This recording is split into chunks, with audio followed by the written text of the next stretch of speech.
बिस्मिल्लाहिर्रहमानिर्रहीम अस्सलाम वालेकुम नाज़रीन, मैं मलिक शाज़िब तारिक और आप देख रहे हैं एसपी न्यूज़ एचडी चैनल। बहुत शुक्रिया इस वीडियो को देखने के लिए, आपने अपना कीमती वक्त निकाला। चोरों को पर गए मोर, ये तो कहावत आपने सुनी होगी, लेकिन पिरनी को पर गया पीर, ये आपने पहली बार सुना होगा इस तरह का ये मुहावरा। और ये मुहावरा अभी कुछ देर पहले इजाद हुआ है कि बुशरा बीबी को किस तरह एक पीर पर गया है और पीर इतना महंगा पड़ा के अब इनको लेने के देने पड़ चुके हैं। सारी सूरत हाल की तरफ जाने से पहले बड़ी ही मजेदार ये स्टोरी है। जब से मैंने सुनी, जब से इसके ऊपर मैंने रिसर्च की और जो इंकशाफात आए हैं लेटेस्ट किस्म के, यकीन माने कि बंदा दंग रह जाता है कि इस मुल्क के अंदर ऐसा भी होता है क्या, इस पाकिस्तान के अंदर ऐसा भी हो सकता है। हमारे दारे ऐसे भी करते हैं और स्पेशली बुशरा बीबी जो खुद को एक बहुत बड़ी पीरनी कहती हैं, उनके साथ इतना बड़ा धोखा कैसे हो सकता है कि उन्हें पता नहीं चला। और जैली पीरों का तो आपने सुना था, लेकिन आप कहानी जो सुनाने जा रहा हूं वो जरा सुनिएगा। लेकिन आगे बढ़ने से पहले मैं आपसे गुजारिश करूंगा कि अगर आप हमारे चैनल पर नए हैं, पहली बार आए हैं और चैनल को सब्सक्राइब नहीं किया हुआ, तो लाजमी से कर लें ताकि हमारी हर आने वाली नई वीडियो आप तक बर वक्त पहुंचती रहे। नाज़रीन किराम, आपको याद होगा कि हमने अपने चैनल पर आपसे कुछ दिन पहले एक खबर ब्रेक की थी कि वज़ीर-ए-आज़म हाउस पर एक एडीसी है जिसका नाम मेजर अरसलान है, उसे गिरफ्तार कर लिया गया है। और गिरफ्तार भी डीजीआईएसआई जो है नदीम अंजुम कैनी साहब ने उन्हें गिरफ्तार किया था, इस वजह से कि मेजर अरसलान ने प्राइम मिनिस्टर हाउस के अंदर से वज़ीर-ए-आज़म शहबाज शरीफ साहब की एक ऑडियो लीक की थी। और इस ऑडियो के सिलसिले में डीजीआईएसआई ने मेजर अरसलान को गिरफ्तार किया और गिरफ्तार करने के बाद चूंकि उसकी तहकीकात होनी थी, उसकी मजीद उसकी इंकशाफात होने थे, वो क्यों कर रहा था, किसके कहने पर कर रहा था, किसको फरोख्त कर रहा था वो ऑडियोस, ये किसको बदनाम करने की कोशिश कर रहा था। चूंकि major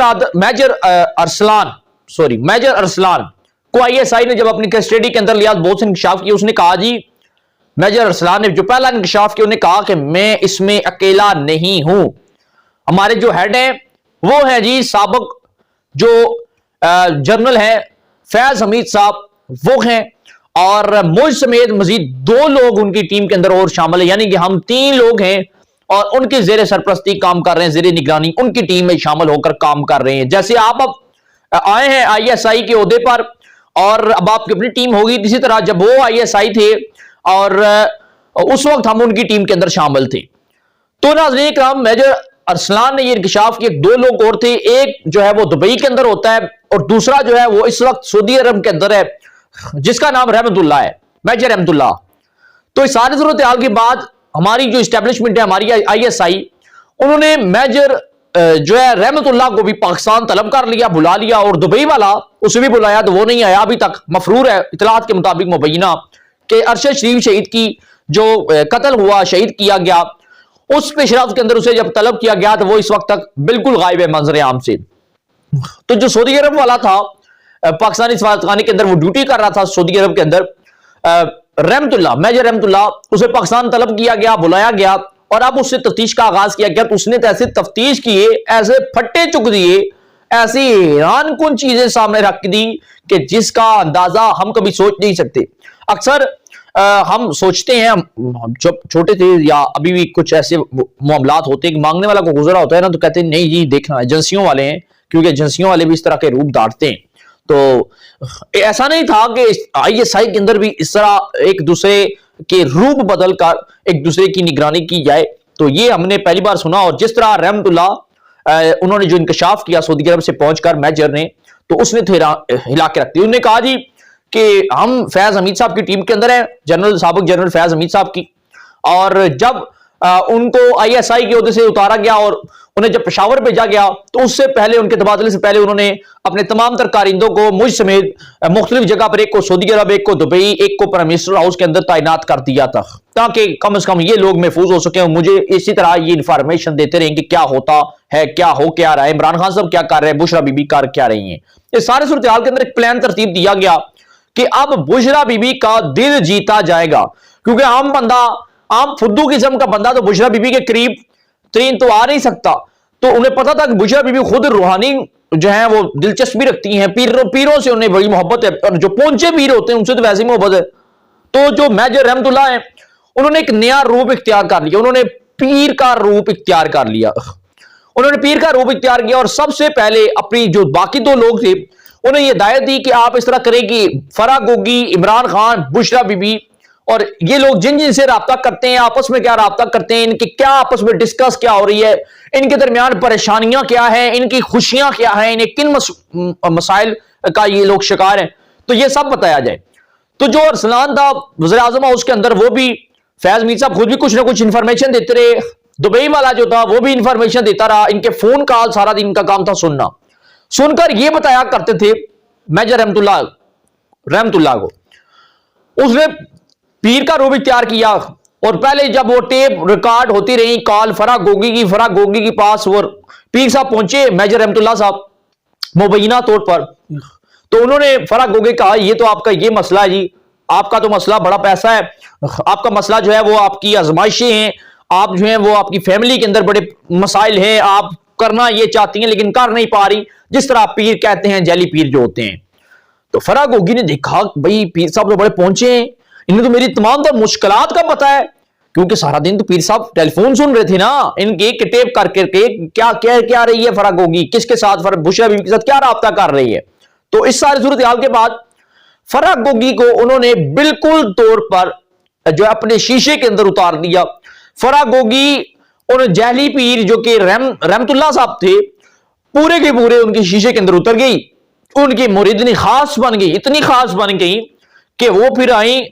prime minister house Bushra Bibi के पास, उन्हें भी सारा मुआवजा बताया कि बुशरा बीबी मेरी दोस्त, मेरी मोहतरमा, बात यह है कि मैं जो बात सोच रही होती हूँ वो पीर साहब को पता चल जाती है। बुशरा बीबी बड़ी एक्साइटेड हुई कि अपने पीर साहब से मुझे मुलाकात करवाओ, और जो पीर साहब थे जैली पीर की पिरनी के साथ मुलाकात होती है, पहली मुलाकात होती है, बड़ा टकराव होता है लहजे में, गुफ्तगू में, और बड़ी अंडरस्टैंडिंग हो जाती है।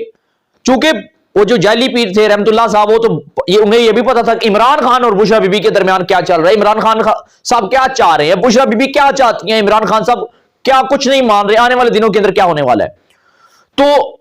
जो रहमतुल्लाह साहब थे फैज हमीद साहब के बनाए हुए पीर, जो कि मेजर भी थे, ISI से थे, तो उन्होंने जी फराह बुशरा बीबी से मुलाकात की, उन्होंने कहा जी कि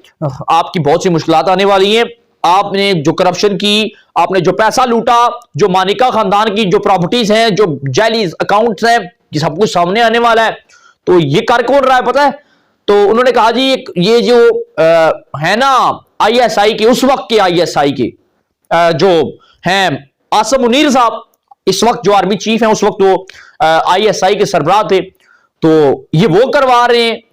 और फैज हमीद साहब क्योंकि उस वक्त अकाउंटेंट थे, तो उन्होंने सारा सूरत इमरान खान साहब को बताई। इमरान खान साहब कहा जी ऐसा मामला होने वाला है। उसी दौरान फिर आसम मुनीर साहब भी आ गए, ISI के दो सरबराह, उन्होंने इमरान खान साहब को सारी कहानी बताई कि आपकी अलिया बुशरा बीबी और फराह गोगी मिलकर करप्शन कर रही हैं। ये तो कहानी आपने सुनी होगी करप्शन की, आसम मुनीर साहब ने इमरान खान साहब को बताया। तो जब ये इमरान खान साहब ने सुना, अच्छा ये बात है, तुम इसके ऊपर मट्टी डालो, हालांकि वो पूरे प्रूफ लेकर आए थे इमरान खान साहब के बाद, चूंकि पीछे से गाइडलाइन पीर साहब दे रहे थे, पीर साहब को पता था, जैली पीर जो थे उन्हें तो पता था कि ये होने जा रहा है। फैज हमीद साहब तो बता रहे थे कि ये करने जा रहे हैं आसम मुनीर साहब। इस सारी सूरत के बाद फौरी तौर पर बुशरा बीबी जो है वो चली गई इमरान खान साहब के पास। इमरान खान साहब को सारी सूरत से पहले से आगाह कर दिया था। जैसे ही आसम मुनीर साहब आए तो इमरान खान साहब दंग रह गए, मेरी पिर्री, मेरी वाइफ, मेरी बीवी इतनी पहुंची हुई है कि जिसका अंदाजा मुझे नहीं था, और इसे जो होने वाला था इसे आज पता चल गया, और कल होने वाला क्या होगा ये तो बताएगी।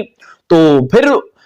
उस जो जैली पीर था ना, जो कारिंदा था फैज हमीद साहब का, उसने बुशरा बीबी को यह कहा कि अगर आप चाहते हैं कि आपकी हुकूमत पूरी हो, आप फौरी तौर पर आसम मुनीर को रास्ते से हटाकर, इन्हें इस ISI के उधर से हटाकर फैज हमीद साहब को अपनी